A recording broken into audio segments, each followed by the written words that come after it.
Assalamu alaikum. Inshallah, we're going to get started right away. Bismillah ar-Rahman ar-Rahim. Alhamdulillahi Rabbil Alameen. Wa sallallahu ala Sayyidina Muhammad wa ala alihi wa sahbihi wa sallam.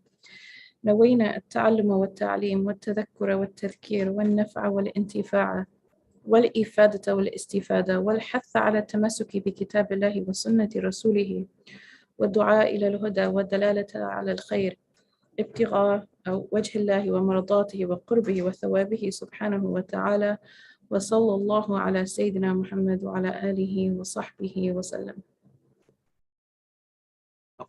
In the name of God, the most compassionate, the most merciful, all praise is due to God, Lord of the worlds, and peace and blessings be upon our Master Muhammad and his noble family, companions, and followers. We intend to learn and to teach, to remind and be reminded, to benefit and be benefited, to improve and be improved, to encourage holding fast to the book of God and the way of his messenger, and to call unto guidance and to direct towards good, hoping for the countenance of God and his pleasure and his proximity and his reward. And peace and blessings be upon our Master Muhammad and his noble family and companions and followers. Ameen. So alhamdulillah, it's nice to be with all of you after so long in person again. And thank you guys for showing up, especially in this heat. It's not easy to get out of the house when it's this hot. So I really, barakallahu feekum. And I'm excited because today we actually are going to spend the entire class, I believe, talking about the ishara, or the, there's a word, the metaphorical, there's another word that I use sometimes. The allegory, the spiritual allegories. Yes, we're going to spend the entire time on the spiritual allegories of verses 11, 12, and 13. And I think it's really beautiful because it is what Imam Ibn Ajiba focuses on in this commentary is something that I don't think is actually spoken about very often, especially in Southern California. And he constantly goes back and forth, bringing about a distinction between two different levels of sort of like spiritual refinement. And he compares them and contrasts them, but they're really, especially I want to say in Southern California, it's not something people talk about. It's actually rarely mentioned. But he quotes Imam Ghazali, and he quotes Abu al-Abbas al-Mursi, and he quotes Imam al-Qushayri, and he quotes Ibn Rushd. And he talks about this, and he says, Ibn Rushd actually says, amongst the elite scholars, these things are actually muttafaq alayh. They're all agreed upon. So it's always like, well, subhanAllah, something that was so accepted and widely known for the centuries that came before us. And it's so like barely ever even talked about, in places like Southern California. So I'm glad that he did it. And there's more to the commentary in the sense that, like he says, at some point he says, the kalam on this subject, or the discussion of this topic is very long. So this is going to suffice us for now. And even his, like, just so everyone knows, there's about 1, 2, 3, 4, there's 5 pages of commentary on these 3 verses. So inshallah, we'll get started. And but before we get started, what was the assignment from last week? And it was given online. Oh, thank you. It was to renew your intention as related to making space for others, and realize that monopolizing the time of others takes up space. Be cognizant of yourself with taking up space with others, especially where you see others in need of that, and to be considerate and don't act entitled where your need takes up the space of others. Yes, alhamdulillah, thank you so much. And so this idea of making space for others is not just in a physical gathering, but sometimes people want to ask questions, or they were engaging. I mean, as we talked about last week, the wealthy would deliberately actually try to take up the time of the Prophet Muhammad ﷺ, because they felt like, we're important, we deserve more of your time. And so they would go and sort of try to monopolize one-on-one time, and like taking the Prophet ﷺ's attention away from everybody else in the gathering, but especially the poor who were there. and the poor couldn't come and get time with the Prophet and ask their questions. And so to not have that sense of entitlement. Do we have eagerness? Yes, we should be eager to learn and to benefit, but entitlement is like, is believing that you deserve more of someone's attention, a teacher especially, or a great scholar's attention than others because of some worldly merit, or even to think that you might deserve it because of a spiritual merit is entitlement. It's wrong. And so that was an aspect of it. But as it relates to our day-to-day life, it doesn't even need to be with scholars. Just in general, being considerate. Other people have needs. You're in the same space. Think about the different settings this can happen in. What are the different settings that this particular assignment could take place in, outside of even just a class setting? Between friends and family members, yeah. Mm-hmm. Mm-hmm. Mm-hmm. Can it happen just with people's attention? Can it happen with other things? So that's how I took it this week. Mm-hmm. I didn't have like exactly this blueprint. Mm-hmm. Until my friends and I, we got into the habit of asking one another, like, are you an emotional, mental, safe for me to vent to you about something? For me to talk about frustration. Mm-hmm. And if they're not, then we respect them. Yeah. That's really wonderful. That's a really wonderful application of this assignment. More people should do that. My husband always jokes and he says that he knows that a question is going to be a really long time. It's going to take a lengthy amount of time when the person says, oh, this is not a really long question. This is actually really short. When they preempt it with, this is not going to take that much time, it ends up taking necessarily. So that is, I just wanted to say one thing, but, and take 2 hours later.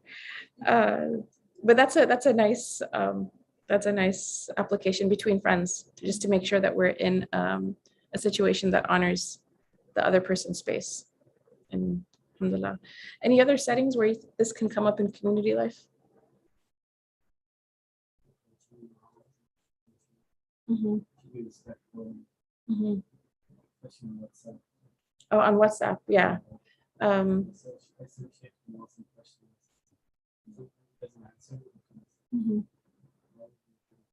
Mm-hmm. Mm-hmm. Yeah. Deemed necessary. Yeah. So you should be careful about how that asks, when to ask. Or to ask, but know that like it may take a while to get a response sometimes, especially because or sometimes not at all. Yes, that happens as well. Any other places where this can be applied other than people and their attention? Again, think community life. That idea of making space for others and not feeling entitled to be the one there doing so, whatever it is. Okay, I'll just give examples of things I've seen. All right, I'll just say it. Okay, in the masjid in Ramadan during Taraweeh, people will straight up reserve the first line for themselves, right? Like by they're not there. They're like, I just want to make sure no one else prays there because I'm going to be praying there. So they go and they put out all their stuff and they'll be like half the time downstairs. They're not even praying all the Taraweeh, like they're socializing, but they just want to make sure that when they come back up, they don't, God forbid, they pray behind someone. They need to be at the very front line when they make their way. So that's like the opposite of making space for others, right? And it's this idea of entitlement of like, this is mine, territorial. I'm going to be first. There's another place that this can happen in community life is food. When food is getting distributed or whatever it is. The person who this would like, I remember there's a particular masjid that they used to give their iftars always for free. And because they saw that people would come and take to-go boxes for like, I don't know, the week's meals or whatever it was, while everyone else behind them is still waiting just to get their plate of food, they started to charge per plate just so that people can have respect for the food. And then the other thing was they would give like entirely full boxes of food to like 5-year-old kids, and the kids would like have 5 bites and then the rest of it, they wouldn't take it home even though it's in a box, they just leave it there. So, you don't know if the kid was sick or not. Can you share it? What can you do with it? And so a lot of food would get wasted. But those are forms of entitlement, and it's forms of not making space for other people and putting your own sort of like concerns and interests ahead of others. It's a if you notice, it's a quality, whether a person does it with a teacher in a particular setting, or they're doing it with resource, whatever the resource is that people want at that time. If it's food, if it's to be the first one in the line of prayer, there could be any other number of things where that can happen. But it's that belief that there's something about me that entitles me to a better version or more of, or whatever it is, and other people don't. And it's a form of arrogance. May Allah protect us all from that, and let us be people who make space for others and are considerate of others and consider ourselves and them to be equal, not better than. Okay, alhamdulillah. Does anyone want to share any reflections from the assignment if they did it? Any thoughts? Okay. Oh, here we go. So there's a reflection here that in a gathering, they wanted to catch up to someone. There's a friend who just traveled and married, but they let someone else speak, and then they listened more. And then after they heard that she wasn't able to get out much and was excited to be at, this was their first social gathering in years. Oh, mashallah. Mashallah. So this was in a social setting where instead of taking up someone's time that she was looking forward to seeing, she let someone else do that. And then realizing that person actually really needed to basically spend time with people because of being isolated. Alhamdulillah. Alhamdulillah.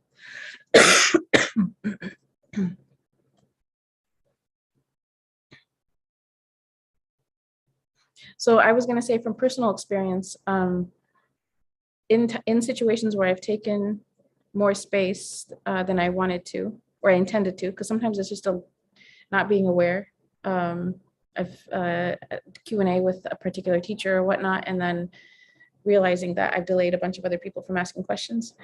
And it's like the worst feeling ever. It's actually really bad because you're like, wait, I thought that was only 5 minutes. And you're like, oh no, that was a lot more than 5 minutes. They were all waiting.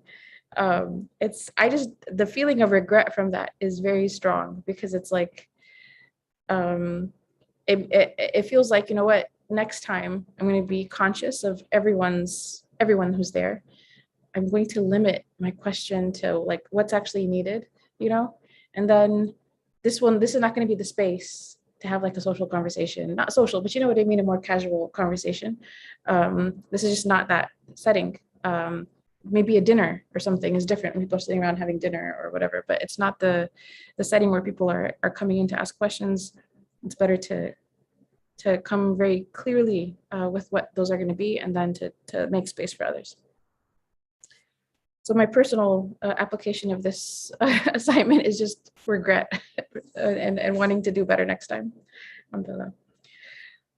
Now let's pull up the verses.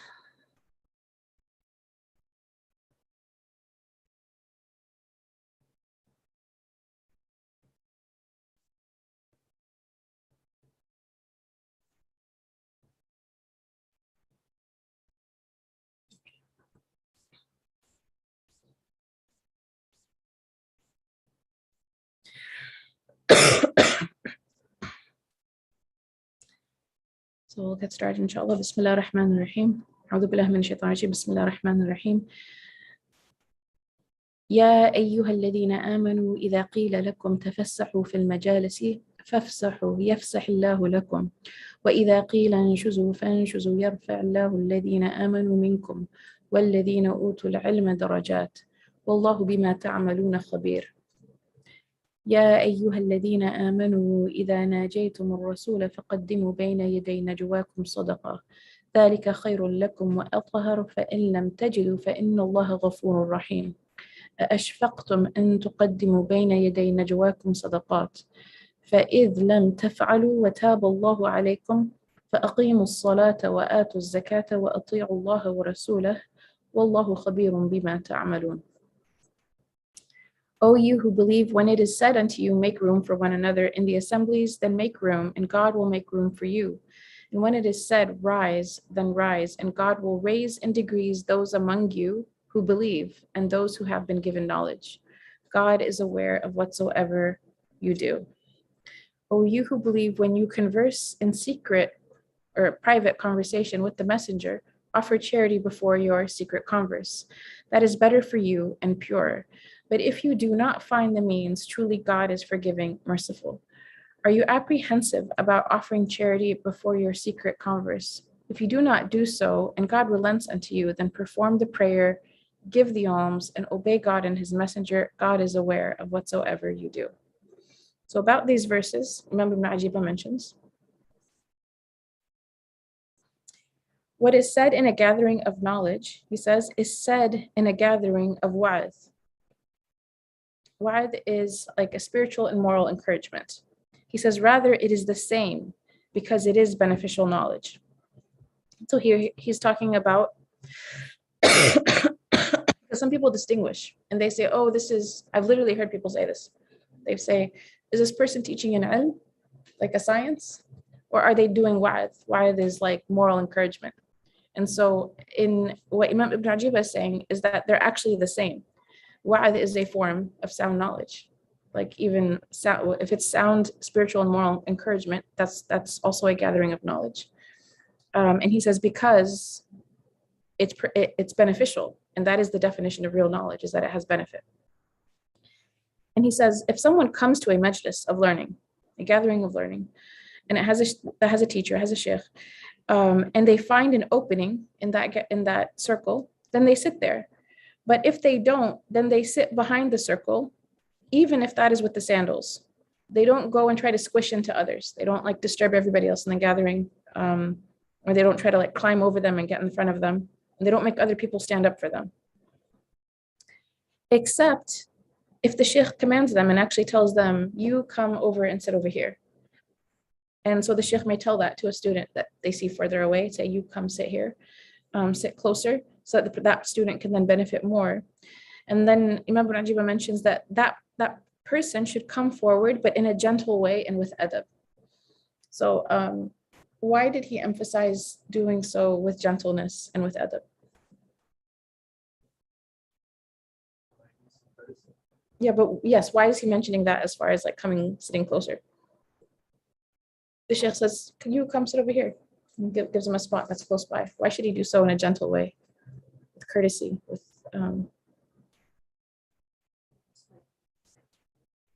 because he's going to be one stepping over people, yes, like to get that close, but also because there could be, how do I put it? Unfortunately, in gatherings like this, it can be perceived from others that, oh, this person, like if a person does so with haughtiness or like pride, right? That's going to hurt the hearts of the other students. Why? Because if a person does so with pride, it's like, oh, I'm like so special. The sheikh wants me to sit close to him, right? And he comes and he does so with a level of arrogance. Why is that a fitna for the other students?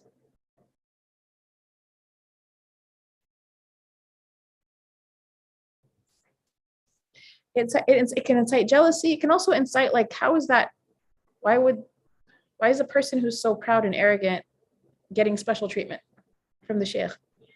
It causes doubts about the teacher themselves, right? So sometimes, like I've heard this said before, that sometimes the students of a teacher are a greater fitna than the teacher themselves, but the teacher is unaware of what students are doing with one another in terms of how they're treating each other. But they could be a reason for people not wanting to come to the gathering and benefit and learn, because they're acting a certain way. They're acting like, I'm so special, I'm this close to the teacher, and like again, these are things that I think happen more overseas and especially in Southern California, and in different settings. But that again, it can be something similar. Here we have someone who mentioned to not take others' space. Yes, so like if they come forward, they do so with courtesy, they do so with gentleness. Then it's less of a disturbance to the class. Two, there's a politeness in it to everybody else. Like there's like, excuse me, forgive me, I'm coming, whatever. And it's, they're coming forward. The teacher told them to come forward, but they're not doing so in an arrogant way. And I think that in gatherings of learning, that's how students behave really have an effect on whether or not other people will come back. I know that like There were definitely gatherings I went to in Egypt that there were certain gatherings I went to and I wanted to come back again and again, and it was a very beautiful experience. And there were other gatherings I remember going to being like I don't want to come back to this, you know. And almost feeling like the way the gathering was, it had no space for you there. Like you're not really intent, especially as a woman. Sometimes women are just relegated to where the sandals are anyways. But what was that? In the overseas, and when I was overseas, not because it's right. I'm not saying it's right. I'm saying like it was just a reality of certain spaces, and sometimes they would just not even allow women. Period. And none of that's okay. But again, how people behave with one another has a big impact on whether or not someone who's wanting to learn more is going to come back to that setting. So again, that gentleness, that courtesy, that like lack of sense of entitlement, you know, is really, really important.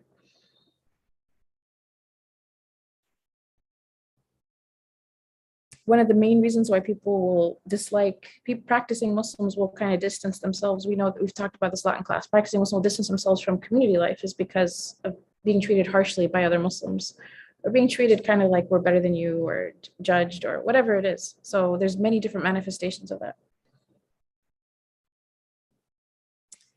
If it is said to the people, like if the teacher tells the students, make space, everyone get up and spread out so others can come and fit in, then they should expand and make space.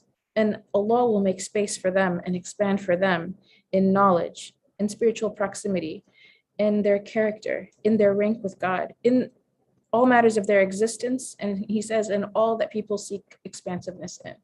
This is how important this quality is, of just making space for people and welcoming them. Like by you making space for others, God will expand for you. You're expanding your circle so that it can be warm and welcoming to others.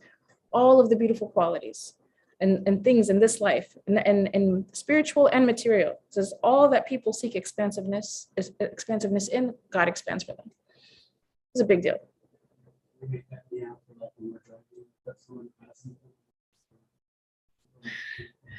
I think you can make the niyyah of preferring someone else, right, or making space for someone in that setting. But I think this particular fadila, or this particular like merit, is like in these settings of where people are seeking a benefit from a teacher in particular, because it's the fact that it's in the Qur'an, the fact that there's so much commentary on it.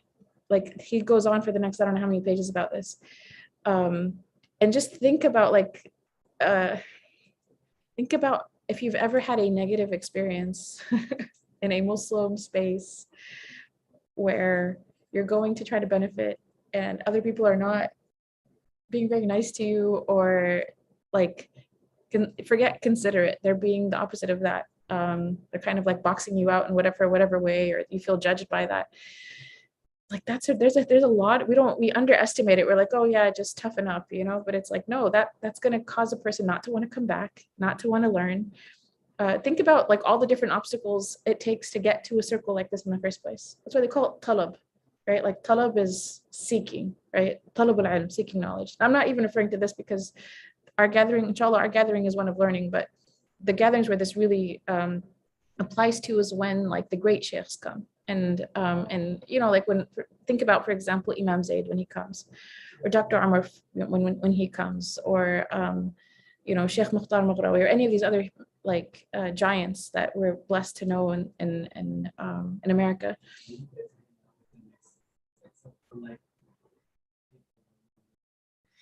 So there's like when these giants come, and they're communally recognized as giants, may Allah protect them and preserve them. They come to teach. That's when like these qualities are even more emphasized, right? Making space, being considerate, being warm and welcoming, making this you're part of someone else's religious experience when they come to something, right? So it's not just the teacher. Every person there is part of what other people are experiencing. So coming with courtesy, coming with gentleness, and kindness, and not judging, and letting people sit, you know, making space for people to sit. just that act of really making space and welcoming someone, subhanAllah, like being having an expansiveness towards people in that way, what is the reward? Again, Allah will make space for you and expand for you in knowledge and spiritual proximity to Him, in the refinement of your own character, in your own rank with God, in your existence itself, and all that people seek expansiveness in. Think about the opposite. The opposite is like this person, the sheikh, will only ever get to talk to like 10 people that are his entourage. Anyone who's in the audience will never get a chance to even get close to ask a question. He's like there for whatever amount of time. And sometimes the entourage, it's not that the sheikh himself wants the entourage or is asking for that, but he's too polite to be like, to tell people don't do this directly while they're doing something. You know what I mean? So, and that's why it can be a fitna for people to come to that gathering, because of the entitlement around who gets to even ask a question, who gets to benefit on a and so may Allah protect us all from that sense of entitlement or blocking other people or making other people feel like they can't come for any reason. It's a major, what's the word? Like it's repulsive to people, like especially if they're coming for the first time and it just feels really weird, and like Hollywood and paparazzi and like it shouldn't be like that. It should not be like that. And the more that the people around the teacher can make the teacher accessible to everybody who wants to benefit, then the more they are of actually like serving the cause of the teacher, right? Not the opposite of that. And then so he goes on and he says, and if it is said rise, and here he says whether it's for prayer or for service or to meet and welcome people, then rise. Allah will raise the believers. And he says, and the believers, they have no claim to a higher level of knowing God than the rest of the masses, except that they kept the company with the righteous knowers of God for the purpose of seeking blessing and their sanctity. And then he says, and the knower of God is raised above the knower of knowledge by 700 degrees. This is in the commentary. And so he says people are in 4 categories. The first is the highest rank is the awliya and the arifun. These are the intimate friends of God and the knowers of God. Okay.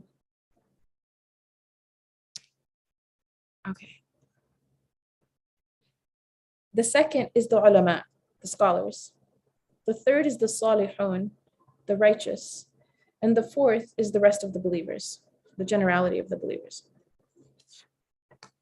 And so he says the awliya, this first rank, he says they are the ones whom Allah gifted them with knowledge, with knowing and benefiting from, like they became someone from this station because God gave them the gift of knowing and benefiting from a true Shaykh of Tarbiyah. So until they reach the stations of fana and baqa. Fana and baqa we've talked about before. I'm only describing something that's in a book. It's not something I know personally about. So it's called effacement and subsistence. And so there are different stations of witnessing God. And then he says, and the veil of existing things are removed from their heart. So they witness instead the creator and the sustainer at all times. And he says, and these are the muqarrabun whom Allah brought close, and the siddiqun, the sincerest, or the most sincere, or the truest of the true. And he says the second category is the ulama, and these are the scholars who are sincere and they practice what they taught and they practice what they learned. And he says the purpose of what is in the book of Allah and what is in the speech, actually this is mentioned in Lata'if al-Minan by Ibn Ata'illah. So he's quoting Ibn Ata'illah here. He says the purpose of what is in the book of God and the speech of the Prophet Muhammad ﷺ is benefit. And it erases a person's desires and it weakens the person's ego and it increases their humility and it causes the person to keep returning to God. And Allah says in Surah Al-Fatir, إِنَّمَا يَخْشَى اللَّهَ مِنْ عِبَادِهِ الْعُلَمَاءُ, that truly those who those who truly have humility or awe of God are the ulama, are the scholars.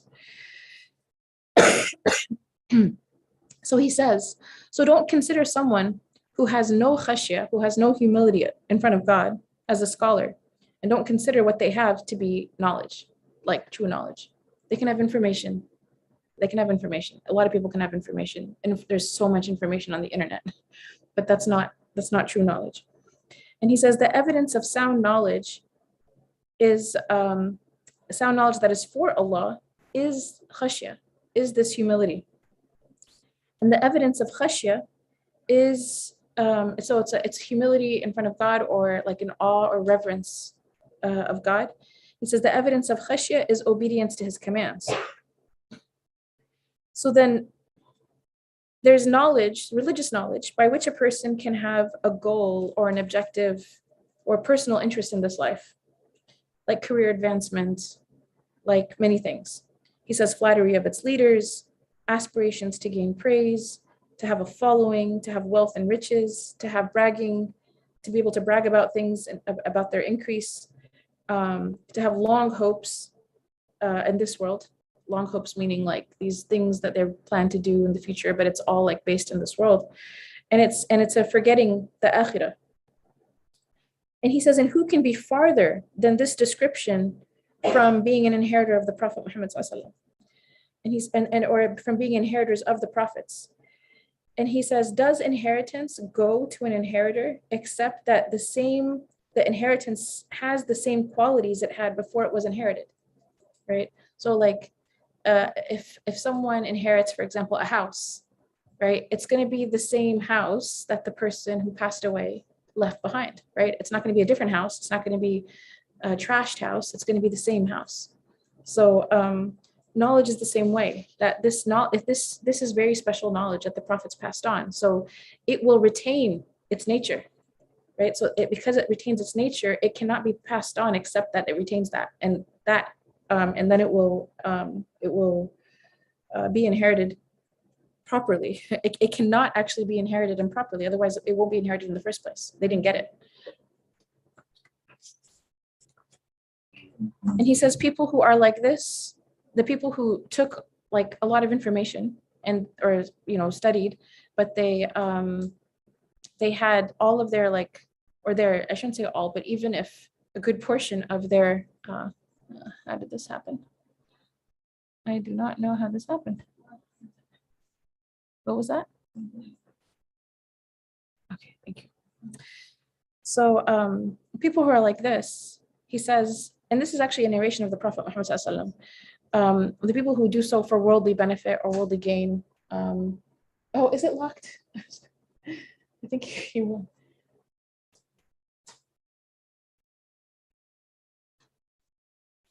Inshallah. I think they tried to come in, but I don't know if the door's locked from the outside.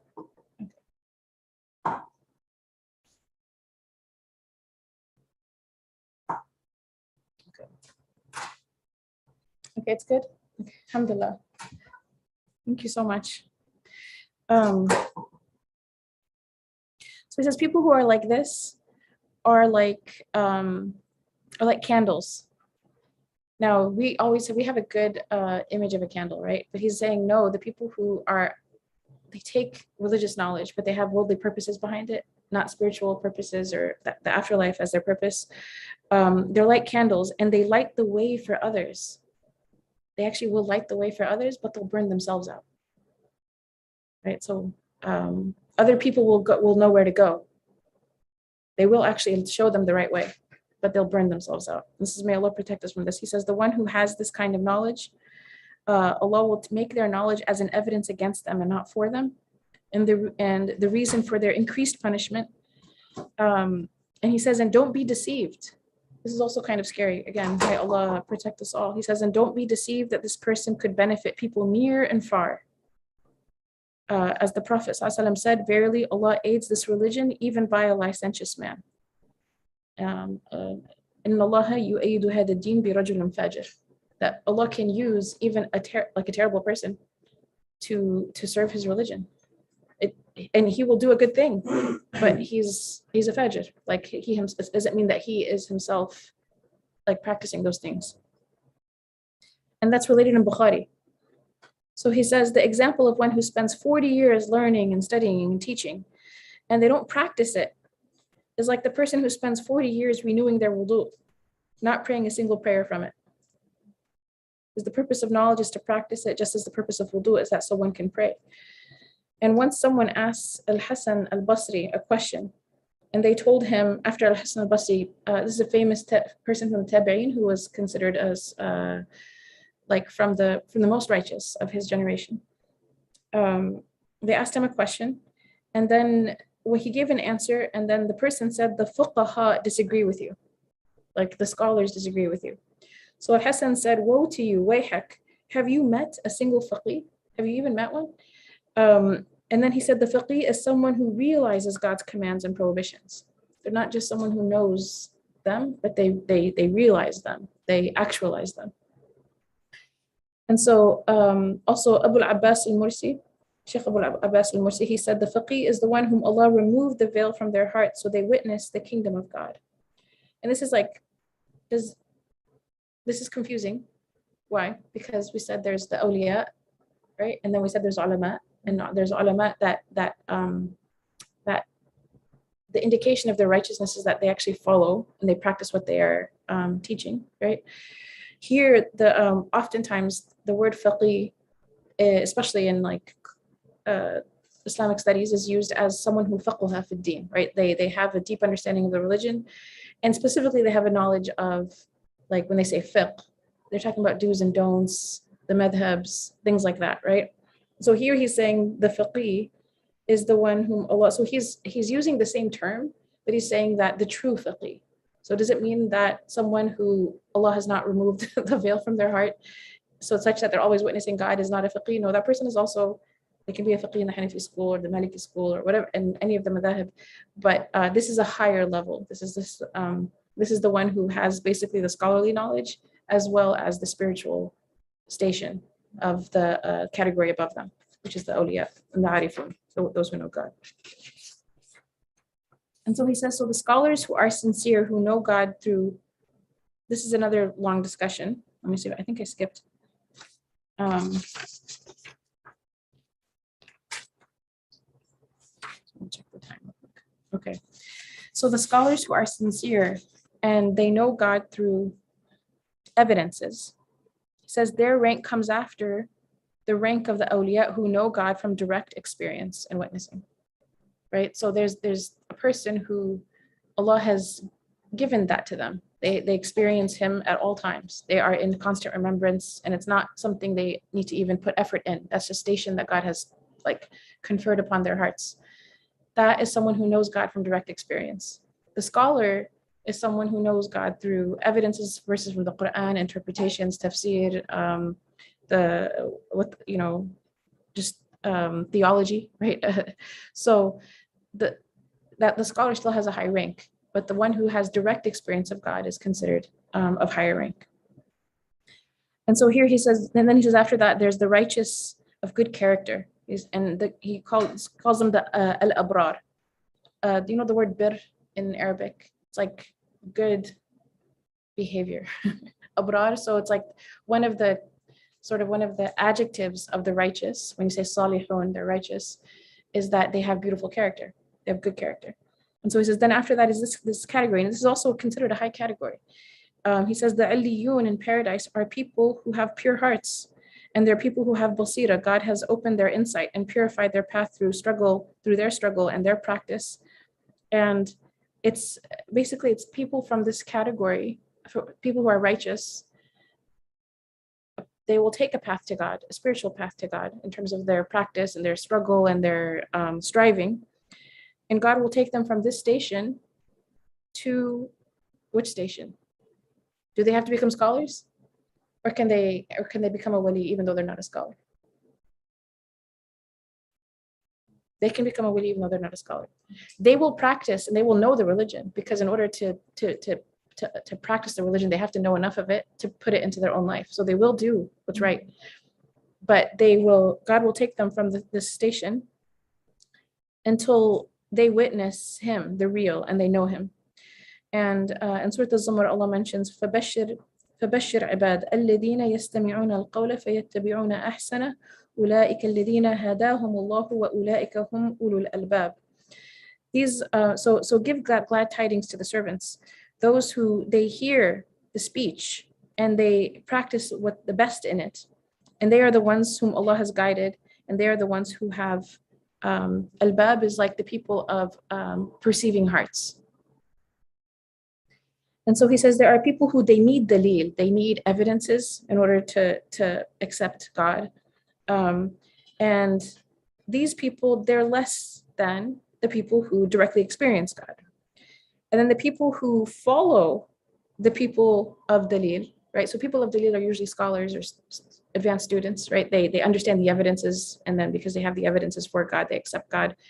And then there's people who follow them, so they're the muqallid. So the muqallid is less than the person of dalil, the person of evidences. But he says only if they are safeguarded from waswas. So someone can follow evidences and be constantly plagued by having doubts about God, right? But they follow the evidences and they accept it. And then someone following them can accept again, they're following the person of the, they're the muqallid. And that person doesn't have waswas. They have no doubts about God. So then that muqallid, he says, can be of a higher rank than the person that they're following.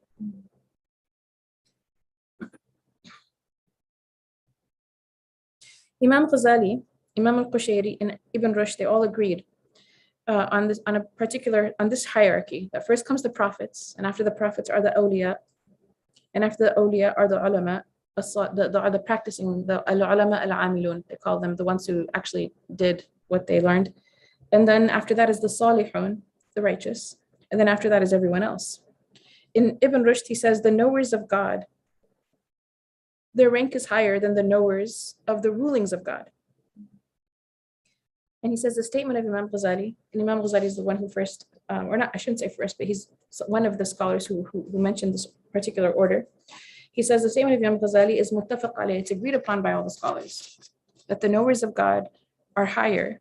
And then there's the people of usul and furu', the people of like religious foundations and branches of knowledge, branches of religious knowledge. And he says, because the honor of a knowledge is in its subject. So one person is studying the rules of God, right? They're studying descriptions that scholars have maybe written about God, evidences. And the knower of God, who is the subject? What's the subject of the knower of God? It's God, it's Allah. So the knower of God is above. And also they say, another thing that's often said is the knower of God is above what they say, and they're above what they teach. Their station is higher than what comes out of their mouth. Whereas the knower of rules is less than what they teach. The knower of God has certainty. Their spiritual state has such a great level of certainty, it actually cannot be put into words. So what they experience cannot be articulated in speech. What they use in speech is just an indication of their knowledge, but it's what they have is more than that, of their spiritual knowledge. The scholar describes God with descriptions and evidences that he may or may not really understand. So that's why the scholar is less than what they say, whereas the knower of God is above what they say. And then he goes through like a series of things. He says the scholar will point you to work, to deeds, and whereas and practices, which is important. That's how we have to practice it. But he says the knower of God will remove you from witnessing your deeds. Does that make sense? You want me to repeat that? Okay, so I'll give you an example. Maybe that might help. So the knower of God, the scholar will say something like, you need to give charity, right?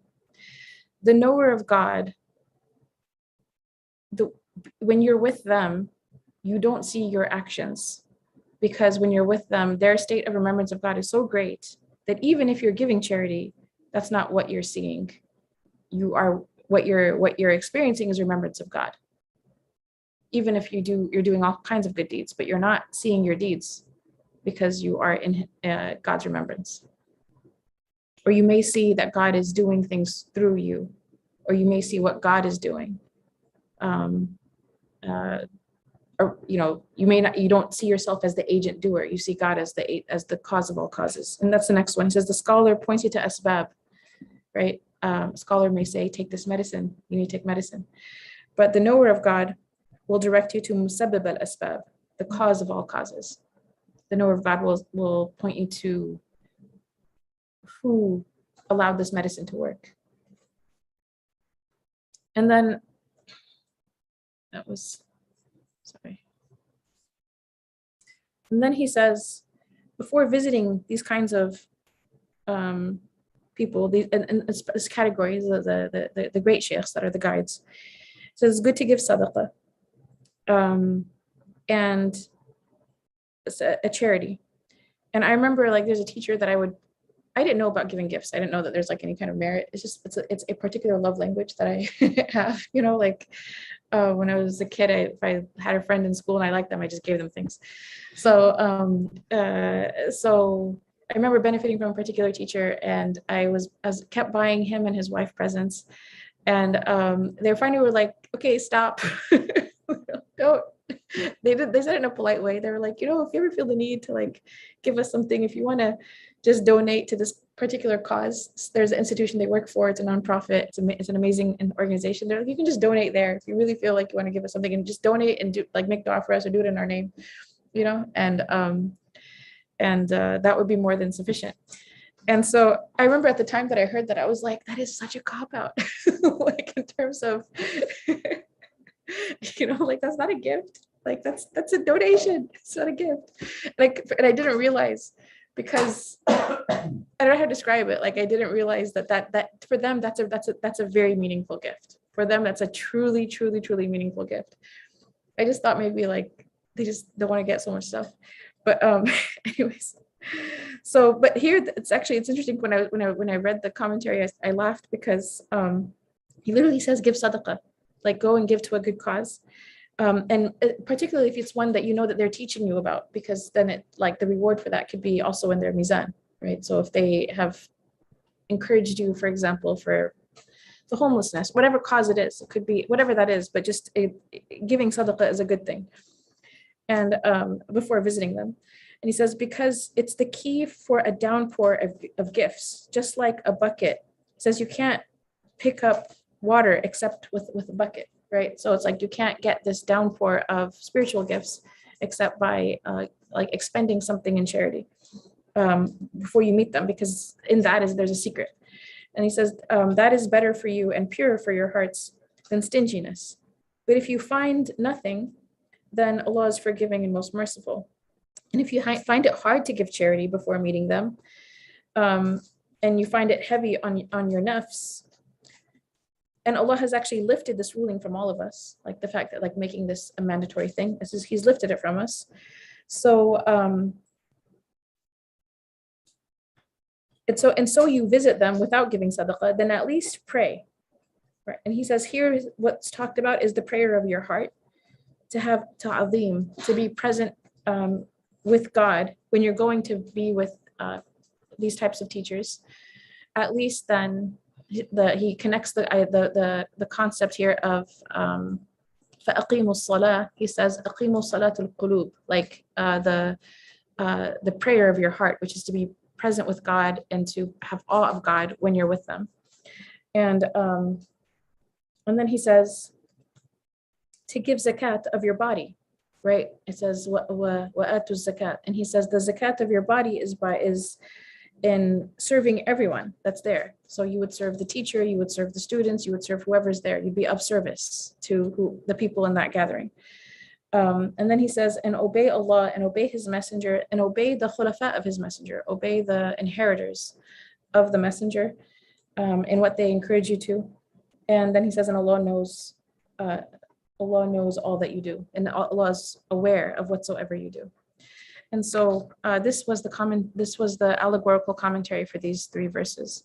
And as a practice, which I think, alhamdulillah, like, I think it's a natural one. We see this all the time.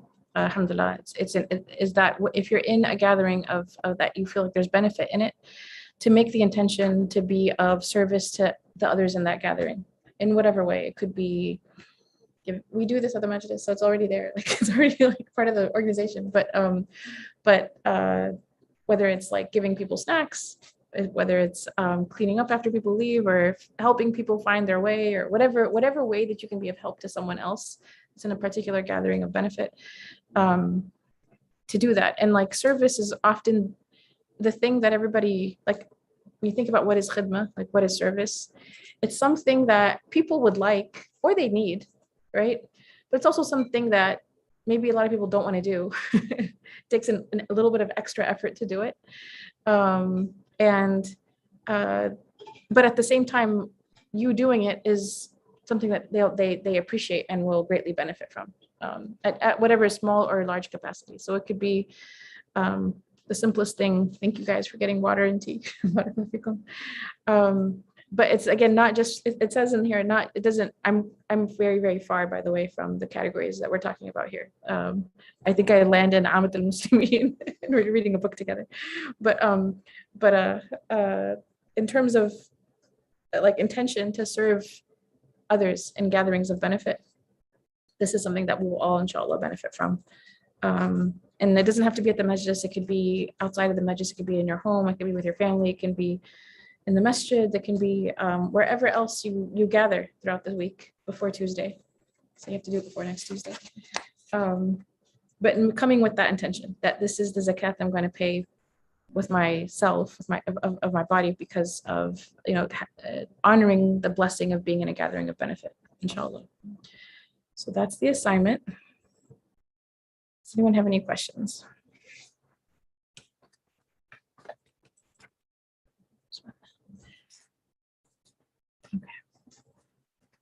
Someone asked about expansiveness in that context, just making space for people in gatherings, making them feel welcome, giving them access. Something that's interesting is, I mentioned this before. I think I was on either online or in person. I don't remember, on WhatsApp, maybe with some of you. But there's when we went to Colombia, there was such a beautiful reception to the project El Encuentro. And part of what people were saying, and literally all that they were doing, mashallah, was like they made food for everybody. This is like new converts to Islam in Colombia. Some of them have been Muslim for a number of years, like 3 or 4 years, but still like they're a craving community because it's not a large Muslim population. But literally, like the organization, the people there, a lot of them could not speak Spanish yet fluently, because they just moved to Colombia. Some of the people running it, but like a smile and giving people snacks and hugging them and welcoming them, like there's sisterhood and brotherhood that's greater than language. And I remember experiencing that there, and it's actually very powerful because it's like literally based on the fact that this person believes in God and has come here, because they want to come closer to him, come closer to other believers, like they're working on their faith. And to actually not be able to communicate, it's really powerful because then it's a communication of hearts, right? And so the intention of the Encuentro and the people that were there is so, I think it's really, really strong. SubhanAllah, may Allah bless them, because when it was there was like a ladies gathering that was there, and the sisters had made the snacks and they were serving it to everybody, and the room was really quiet. And then we just I was essentially reading from a book. I was like, because it's going to be translation. Auntie Carmen was translating, so I'm reading a text, like one statement at a time, and Auntie Carmen is doing the Spanish translation. And the room of the women there, they were so moved. Everybody was crying. And I was like, your hearts are better than ours because we read the same hadith and we're not crying, but you're hearing the hadith in Spanish and you're crying. So like, you're in a room of people who really, they humble you. Like their like desire for God and their desire to know him and desire to hear about what the Prophet ﷺ is saying. It's like, it was just a really beautiful experience. And one of the things they said is that they had been to another Muslim institution in Colombia, and they felt repulsed, and they felt as women. I mean, I was like all the way in Colombia where there's like no Muslim institutions. The only other one that happened to be around them was a negative experience. And so one of the ladies, they said that because she had such a nice experience at that, they actually said they felt safe. We never talked about safe spaces, nothing. They said that this is the first time they're in this space like this and they feel really safe. And so they said, there's a grandmother there, and she said all these years she was Muslim and she had never felt like she could bring her grandchildren and her children to the other Muslim institution because she was afraid of what they would experience. And then so when she came there, she was like, there was going to be an event in 2 days with other shuyukh that were coming from out of town. And I mean, like from not out of town, like internationally flying in. And so she brought her whole family. She brought her kids, and that was the first time she was exposing them to the community because she finally felt like, okay, it's safe. They're at least going to be treated nicely. And it's a really big deal. Like it's a really big deal that for people to feel like they can come and not get yelled at. You know? I was just like, the bar is so low. Like I'm literally reading a book. We're just smiling. We're just like, it's really it's not rocket science. It really isn't. It's just kindness and just loving your sisters, loving your brothers. And there's so much blessing. May Allah help us to always remember that, this act of serving one another, like they were so moved by people coming and putting the food in their hands and stuff. I mean, just simple things that you're like, you know, it's not hard for us to do it, but inshallah, we renew it. It's a blessing to be able to make the intention and say, you know, just because things were a certain way before doesn't mean they have to stay that way. And we can always make the intention first and foremost to practice it for ourselves. Okay, so I think because it's Maghrib, we need to pray. I'm just going to close, inshallah. Bismillah ar-Rahman ar-Rahim. Allahumma wafiqna lima tuhibbuhu wa tarda, waj'alna min abidika su'ada, wa amitna ala kalimat al-huda, علمنا ما ينفعنا ووفقنا للعمل بما علمتنا به واجعل ما نحن فيه خالصا مخلصا لوجهك الكريم آمين يا رب العالمين. اللهم اجعل تجمعنا هذا تجمعا مرحوما وتفرقنا بعده تفرقا معصوما لا شقيا منا ولا محروما. صلى الله على سيدنا محمد وعلى آله وصحبه وسلم. O God, give us success to attain what you love and are pleased with. Make us amongst your felicitous servants. Allow us to die on the statement of guidance.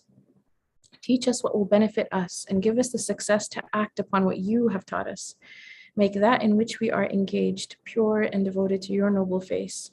Ameen, O Lord of the worlds. O God, make this gathering of ours a gathering enveloped in mercy, and our parting thereafter a parting of our sins purged and forgiven, not one of us wretched or deprived. And peace and blessings be upon our Master Muhammad and upon his noble family and companions and followers. Ameen.